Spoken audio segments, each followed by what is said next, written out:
One. السلام علیکم۔ آج بدھ ہے دسمبر کی 21 تاریخ۔ پاکستان میں اس وقت شام کے 7، بھارت میں 7:30، اور یہاں ہمارے اسٹوڈیوز کی گھڑیوں میں صبح کے 9 بج رہے ہیں۔ وائس آف امریکہ واشنگٹن کی اردو سروس سے میں ہوں خالد حمید، خبروں کے ایک بلٹن کے ساتھ۔ پاکستان کے صوبہ خیبر پختونخوا کے جنوبی شہر بنوں میں انسدادی دہشت گردی پولیس کے تھانے میں زیر حراست ان عسکریت پسندوں کے خلاف فوجی کارروائی بدھ کے روز مکمل ہو گئی جنہوں نے اتوار کے روز سیکیورٹی پر مامور اہلکاروں سے اسلحہ چھین کر انہیں دیگر افراد کے ساتھ یرغمال بنا کر عمارت پر قبضہ کر رکھا تھا۔ آپریشن کی تکمیل پر ابھی تک کوئی سرکاری بیان جاری نہیں کیا گیا ہے اور نہ بدھ کی صبح تک مزاحمت کرنے والے اہم عسکریت پسند کمانڈر اور ان کے ساتھی کے بارے میں کچھ بتایا گیا ہے۔ تھانے کے اندر اور باہر بدھ کی صبح جدید خودکار ہتھیاروں سے فائرنگ کا سلسلہ چند منٹ تک جاری رہنے کے بعد بند ہو گیا اور مقامی سول انتظامی اور پولیس حکام کا کہنا ہے کہ آپریشن مکمل ہو چکا ہے، مگر ابھی تک سیکیورٹی فورسز تلاشی اور صفائی کی مہم میں مصروف ہیں۔ سرکاری طور پر اس کارروائی میں ہونے والی ہلاکتوں کے بارے میں حتمی بیان جاری نہیں کیا گیا۔ بدھ کی رات فوج کے شعبہ تعلقات عامہ کے سربراہ میجر جنرل احمد شریف نے اس کارروائی میں 25 عسکریت پسندوں کی ہلاکت کی اطلاع دی تھی، جبکہ 3 کے فرار ہوتے وقت گرفتاری کا بتایا تھا۔ فوج کے شعبہ تعلقات عامہ کے جاری کردہ ایک اور بیان میں بتایا گیا ہے کہ بنوں کے آپریشن میں ایک افسر سمیت 4 اہلکاروں نے جان دے دی اور 18 کے زخمی ہونے کی تصدیق کی گئی ہے۔ ادھر کالعدم شدت پسند تنظیم تحریک طالبان پاکستان کے جاری کردہ تازہ ترین بیان میں جنگجوؤں اور سیکیورٹی فورسز کے مابین تھانے کے اندر فائرنگ کے جاری رہنے کا دعویٰ کیا گیا ہے۔ پاکستان کے وزیر دفاع خواجہ محمد آصف نے کہا ہے کہ افغانستان کے حالات کا اثر پاکستان پر بھی پڑ رہا ہے، لہذا صورتحال سے نمٹنے کے لیے آپریشن کرنا پڑے گا، لیکن انہوں نے کہا کہ اس کا فیصلہ قومی سلامتی کونسل کرے گی۔ اسلام آباد میں وائس آف امریکہ کے علی فرقان کو دیے گئے خصوصی انٹرویو میں خواجہ آصف کا کہنا تھا کہ خیبر پختونخوا میں امن و امان کی صورتحال تسلی بخش نہیں ہے۔ شدت پسندی کے خاتمے کے لیے ضروری ہے کہ صوبائی حکومت کی رٹ قائم ہو۔ بنوں میں سی ٹی ڈی کمپاؤنڈ میں آپریشن کے حوالے سے خواجہ آصف کا کہنا تھا کہ کمپاؤنڈ میں سے کوئی بھی بھاگنے میں کامیاب نہیں ہوا اور تمام دہشت گرد مارے گئے ہیں۔ وزیر دفاع کا کہنا تھا کہ پاکستان کی عوام شدت پسندی کو قبول کرنے کو تیار نہیں ہے اور سوات کی عوام نے جو غم و غصہ دکھایا ہے وہ بہت حوصلہ افزا ہے۔ دہشت گردوں کو ہر جگہ اسی رد عمل کا سامنا ہوگا۔ انہوں نے کہا کہ پاکستان کی عوام انتہا پسندی کے خلاف حکومت اور افواج کے ساتھ ہیں۔ پاکستان کے وزیر خارجہ بلاول بھٹو زرداری نے کہا ہے کہ تحریک طالبان پاکستان کی جانب سے کی جانے والی دہشت گردی کا مقابلہ کرنے کے لیے ٹھوس اقدامات کیے جا رہے ہیں۔ منگل کے روز واشنگٹن میں اٹلانٹک کونسل سے خطاب کرتے ہوئے انہوں نے کہا کہ بنوں میں دہشت گردوں سے نمٹنے کے لیے مؤثر کارروائی کی گئی ہے۔ انہوں نے کہا کہ پاکستان اپنی سرزمین کے تحفظ کے لیے درکار مزید مؤثر اقدامات کرے گا۔ انہوں نے اس توقع کا اظہار کیا کہ اس ضمن میں افغانستان اپنا کردار ادا کرے گا۔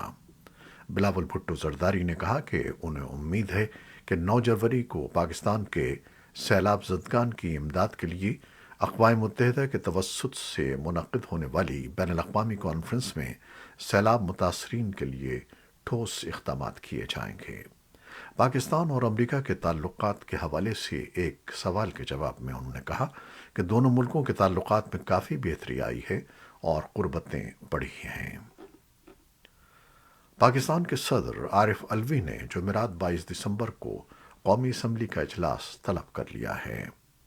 امکان ظاہر کیا جا رہا ہے کہ پاکستان تحریک انصاف کے ارکان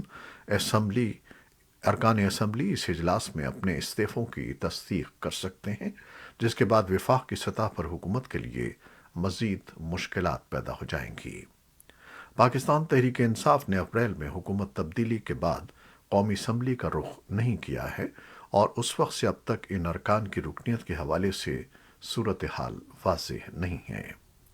حکومت کا کہنا ہے کہ ان ارکان کو اگر اپنے استعفے منظور کروانے ہیں تو اس مقصد کے لیے انہیں اسپیکر راجہ پرویز اشرف کے پاس آنا ہوگا، جبکہ پی ٹی آئی ارکان کا کہنا ہے کہ وہ پہلے ہی استعفے دے چکے ہیں اور ڈپٹی اسپیکر قاسم سوری ان کے استعفے منظور کر چکے ہیں۔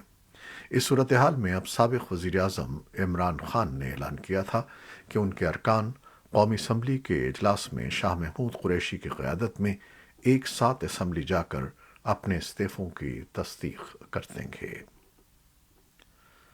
وفاقی وزیر داخلہ رانا ثناء اللہ نے کہا ہے کہ وزیر اعلیٰ پنجاب چودھری پرویز الہی نے بدھ کی شام 4 بجے تک اعتماد کا ووٹ نہیں لیا، لہٰذا اب وہ وزیر اعلیٰ پنجاب نہیں رہیں گے۔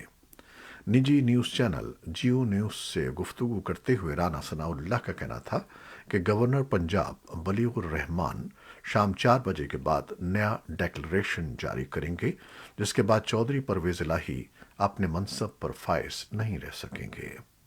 رانا ثناء اللہ نے کہا کہ گورنر پنجاب وزیر اعظم کو پنجاب میں گورنر راج لگانے کی درخواست بھی کر سکتے ہیں۔ رانا ثناء اللہ کے بیان پر رد عمل دیتے ہوئے رہنما تحریک انصاف فاروق حبیب نے ٹویٹ کیا کہ تحریک عدم اعتماد کے لیے نمبر پورے نہ ہونے پر رانا ثناء اللہ غیر آئینی اقدامات کی دھمکیاں لگا رہے ہیں۔ ان کا کہنا تھا کہ تحریک انصاف کسی غیر آئینی اقدام کو تسلیم نہیں کرے گی، اس سے ملک میں مزید عدم استحکام پیدا ہوگا۔ طالبان حکومت کی وزارت تعلیم نے منگل کے روز بتایا کہ اس نے فوری طور پر یونیورسٹیوں میں طالبات کا داخلہ بند کر دیا ہے۔ امریکہ اور برطانیہ نے طالبان کے اس اقدام کی مذمت کی ہے۔ طالبان کی جانب سے یہ اقدام ایسے موقع پر کیا گیا ہے جب خواتین سے متعلق ان کی پالیسیوں پر دنیا بھر میں تنقید کی جا رہی ہے اور ابھی تک انہیں کسی بھی ملک کی حکومت نے تسلیم نہیں کیا ہے۔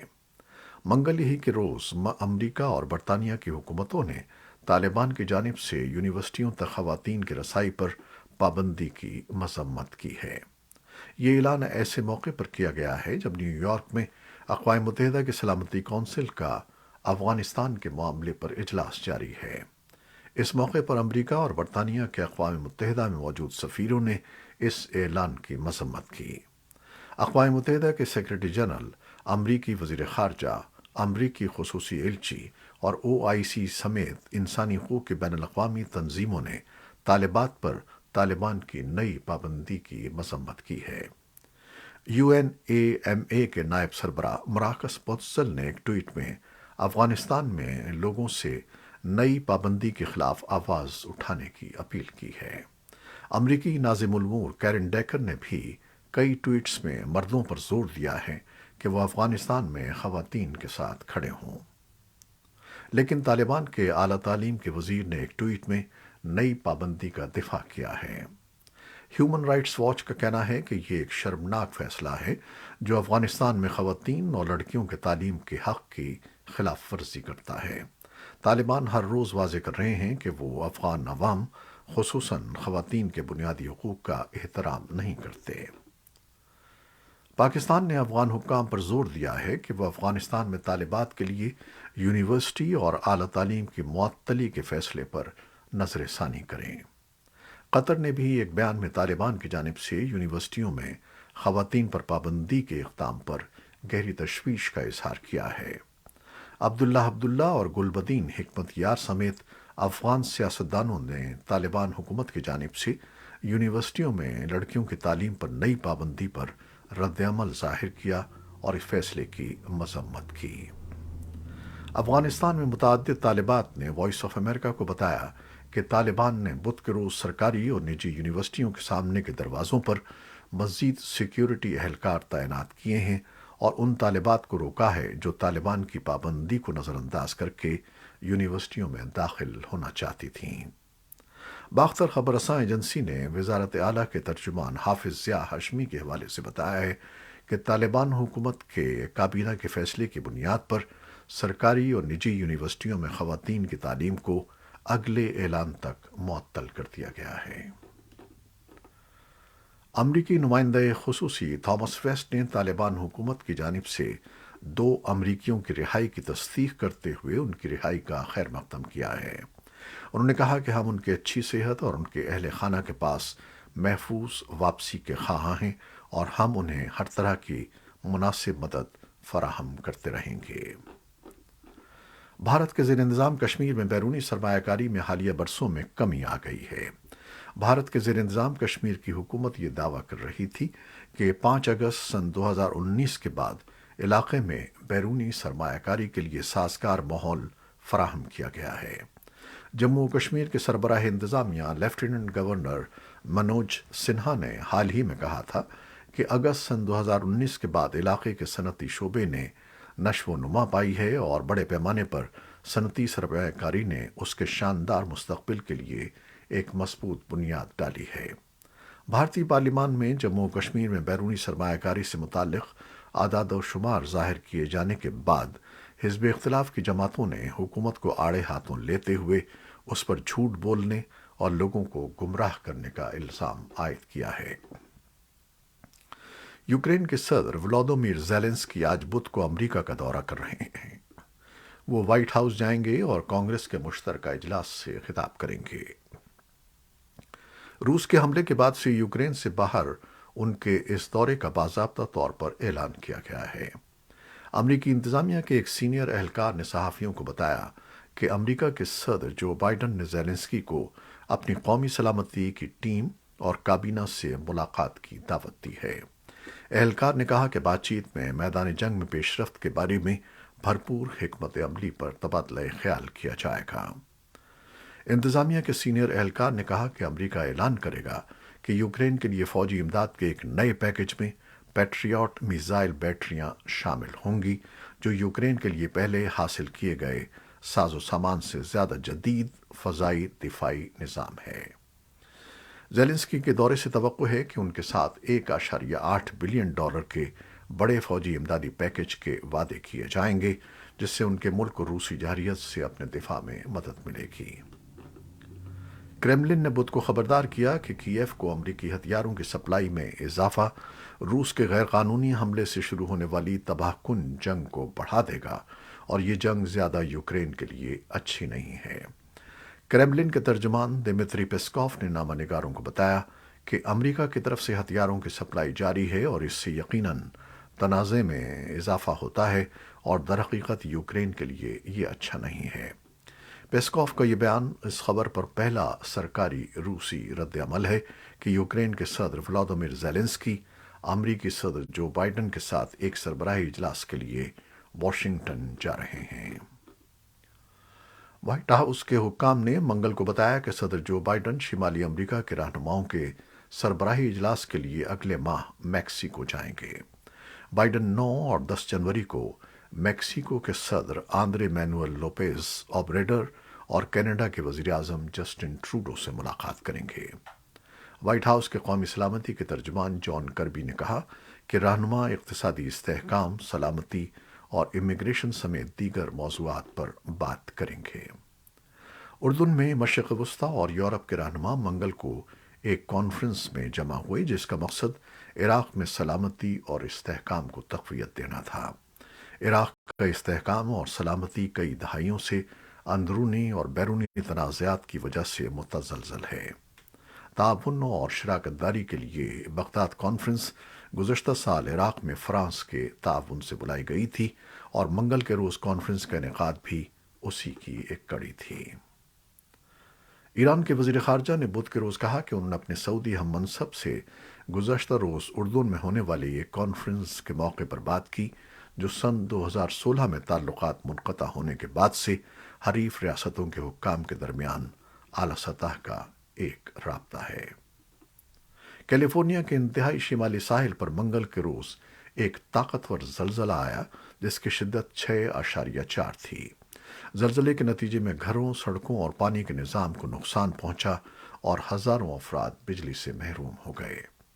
ہمبولٹ کاؤنٹی شیرف کے دفتر کے مطابق کم از کم 11 افراد کے زخمی ہونے کی اطلاع ہے، جبکہ 2 اموات ہوئی ہیں۔ یہ تھیں وہ خبریں جو فیس بک لائیو پر ہم نے آپ کے لیے پیش کیں۔ ہماری ویب سائٹ، یوٹیوب اور پوڈ کاسٹ پر یہ بلیٹن آپ کے لیے پوسٹ کر دیا جاتا ہے۔ آپ ہمارے بلیٹن کو شیئر کرتے ہیں اور اپنے کمنٹس میں اپنی محبتوں اور دعاؤں کا اظہار کرتے ہیں، جس کے لیے ہم آپ کے بہت ممنون ہیں۔ اپنی ان محبتوں کو جاری رکھیے گا۔ نیوز ایڈیٹر بہجت جیلانی کے ساتھ خالد حمید کو اب اجازت دیجیے گا۔ اللہ حافظ۔